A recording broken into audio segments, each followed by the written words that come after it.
नूर पर जलवा अफरोज़ उलमाए कराम, शोरान इज़ाम, हाज़रीन महफ़िल, अस्सलामु अलैकुम व रहमतुल्लाहि तआला व बरकातुहू। व अलैकुम अस्सलाम व रहमतुल्लाहि तआला व बरकातुहू।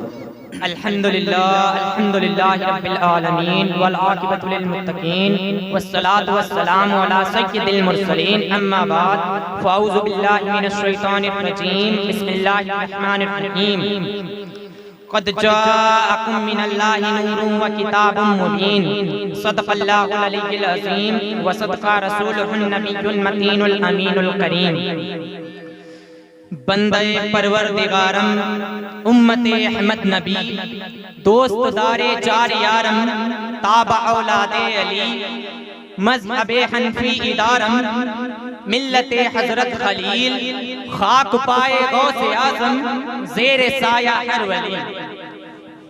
कभी दुरूद पहनकर कभी सलाम के साथ, कभी दुरूद पहनकर कभी सलाम के साथ, हवा भी तैबा में जाती है मगर एहतराम के साथ, हवा भी तैबा में जाती है मगर एहतराम के साथ।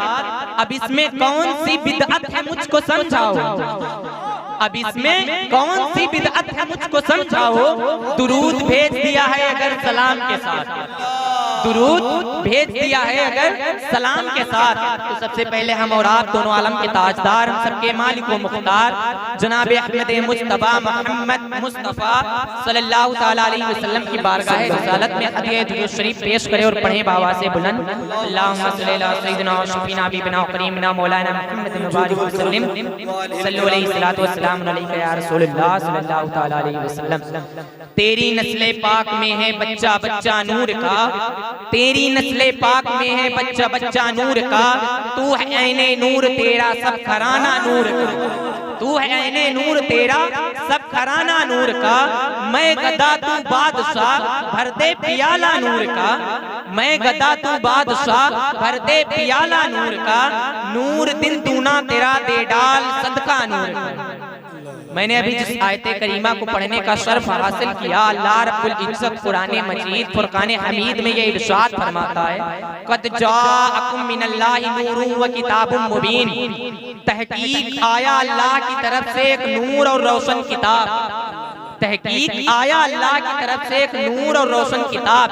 इसमें नूर से मुराद नबी करीम सल्लल्लाहु तआला अलैहि वसल्लम है और रोशन किताब से मुराद कुरान मजीद फुरकान हमीद है।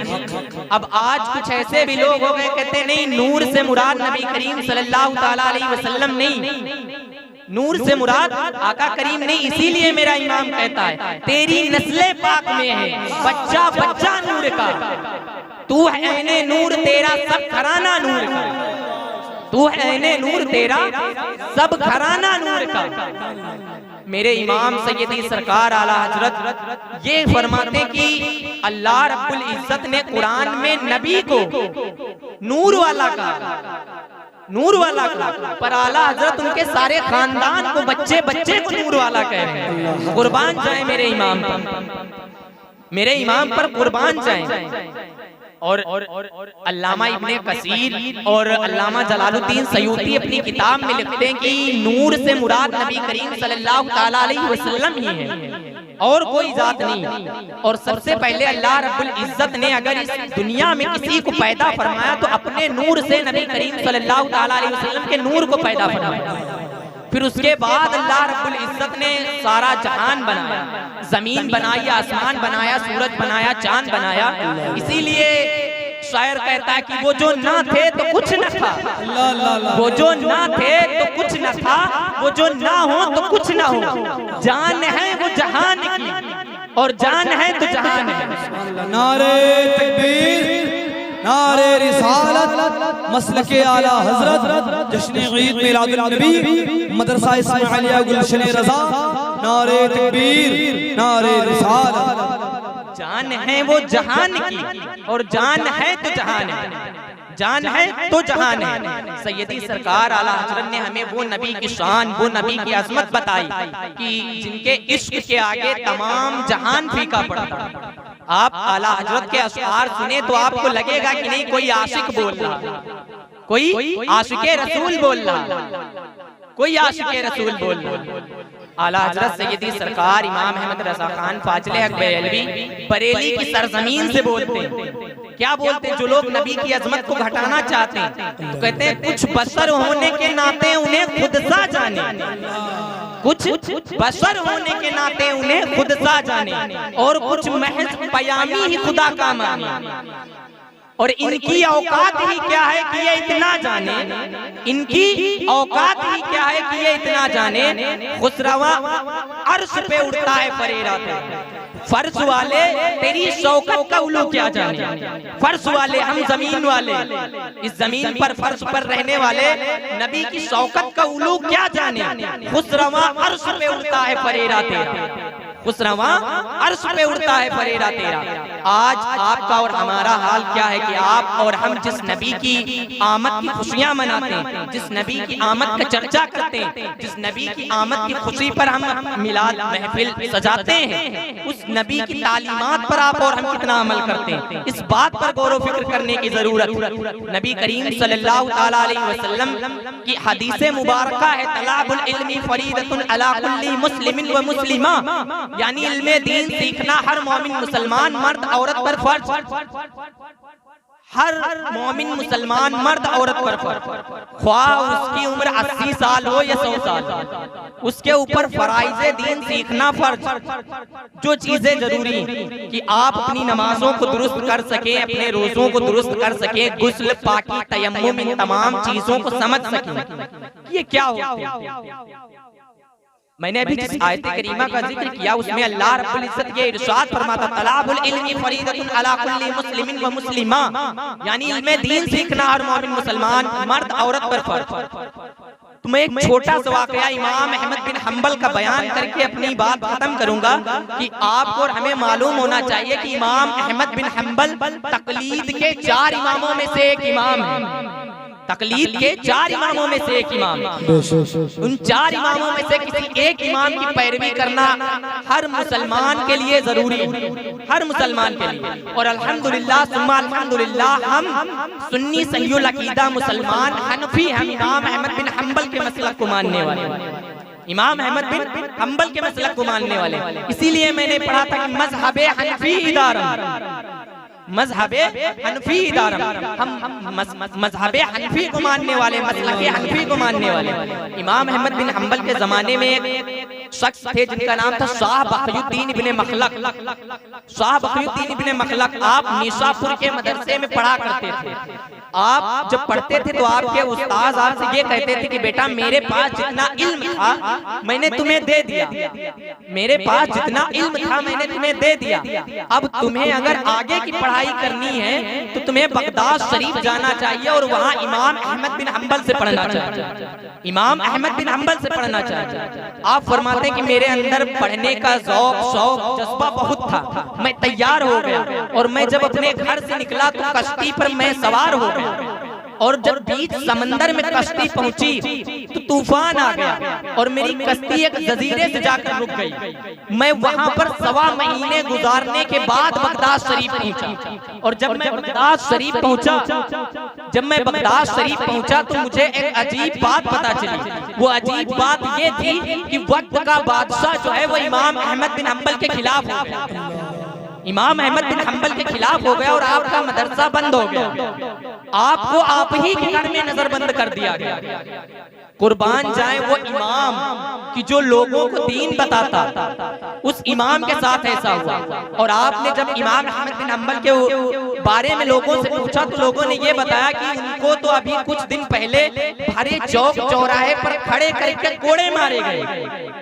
जब इमाम अहमद बिन हंबल को कोड़े मारे गए तो किस बुनियाद पर मारे गए? सिर्फ इसलिए कि आप कहते थे कुरान अल्लाह की मखलूक है, और बादशाह कहता था नहीं कुरान दुनिया की मखलूक है।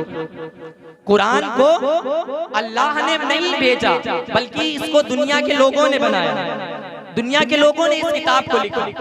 इस पर इमाम अहमद बिन हंबल ने ये इरशाद फरमाया था, जब इमाम अहमद बिन हंबल को कोड़े लग रहे थे तब आप बगदाद के चौक चौराहे पर खड़े होकर ये इरशाद फरमाने लगे कि जो मुझे जानता है वो जानता है, जो नहीं जानता वो ये जान ले कि मेरा नाम इमाम अहमद बिन हंबल है और मैं यहाँ किसी और के लिए कोड़े नहीं खा रहा बल्कि अल्लाह और उसके रसूल के दीन के लिए कोड़े खा रहा। अल्लाह और उसके रसूल के दीन के लिए कोड़े खा रहा हूँ। अब इमाम अहमद बिन हम्बल को इन्हीं के घर में नजरबंद किया हुआ था और शाह बक़ियुद्दीन इब्ने मखलक जब आते हैं तो आप लोगों से गुजारिशें करते हैं कि नहीं कोई मुझे इमाम अहमद बिन हम्बल का घर बता दे। कोई बताने को तैयार नहीं, पर एक शख्स बड़ी मिन्नतें करने के बाद तैयार हुआ। उसने कहा मैं आपको बताऊंगा, पर मैं उंगली के इशारे से नहीं बताऊंगा, मैं आंख के इशारे से बताऊंगा कि नहीं यही घर है।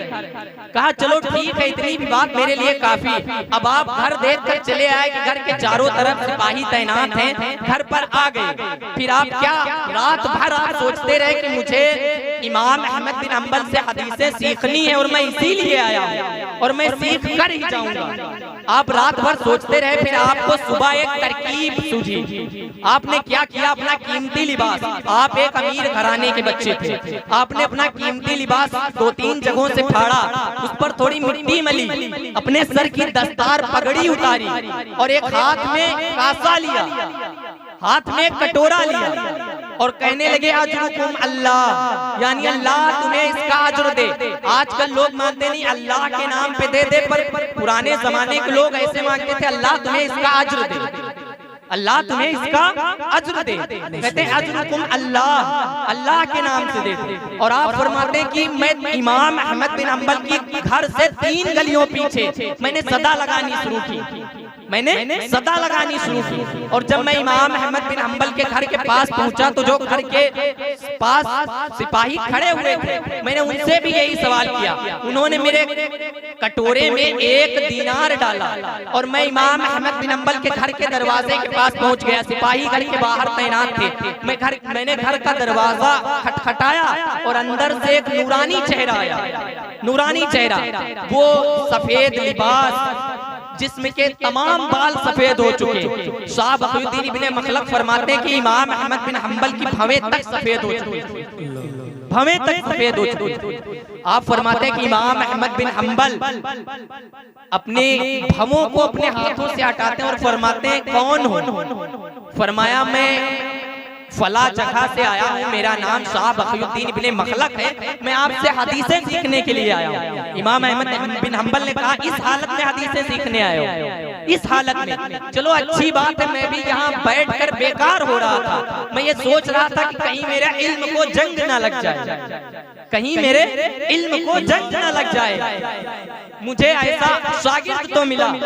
शाह बक़ियुद्दीन इब्ने मखलक ये फरमाते हैं कि मैं मुसलसल 6 महीने तक, कुछ रिवायतों में आता 1 साल तक इसी तरह फकीर बनकर हदीसें सीखने जाता रहा, इसी तरह हदीस सीखने जाता रहा, इसी तरह। फिर उसके बाद जब 1 साल का अरसा गुजर गया, 1 साल का अरसा गुजर गया तो वक्त का बादशाह जो था उसका इंतकाल हो गया और दूसरा बादशाह आया तो उसने इमाम अहमद बिन हम्बल के मदरसे को बड़ा किया और आपको फिर से मदरसा तामीर करवा के दिया।